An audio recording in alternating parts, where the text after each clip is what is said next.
Gak usah beli mehong-mehong, kali ini aku bikin marmer cake yang super cantik pakai 6 telur aja. Rasanya juga enak kebangetan ya. Masukin dulu butter dan juga gula, boleh diganti margarin. Lalu kita mixer pakai stand mixer Idealife tipe L221S. Kapasitasnya gede, nggak cepet panas, recommended banget ya bun. Setelah mengembang putih pucat, kita tambahkan kuning telur satu persatu. Tambahkan juga pasta vanila biar dia nggak amis ya. Terus kita mixer sampai tercampur lagi. Habis itu baru ditambahkan tepung terigu. Stand mixer ini sangat recommended banget buat pemakaian kita sehari-hari ataupun buat jualan ya. Lanjut kita mixer putih telur dan juga air jeruk nipis pakai hand mixer Idealife tipe L221B.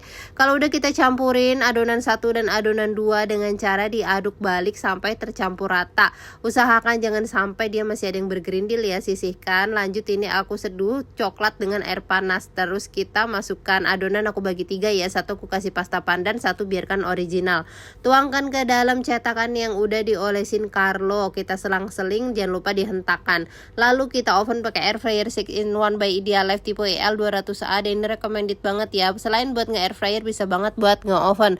Oven suhunya 150 derajat kurang lebih 50-60 menit, sesuaikan oven kalian masing-masing. Kalau sudah matang, kita angkat. Jadi deh marmer cake-nya cantik banget kan, rasanya juga enak. All cookware aku beli di Idealife, yuk bikin.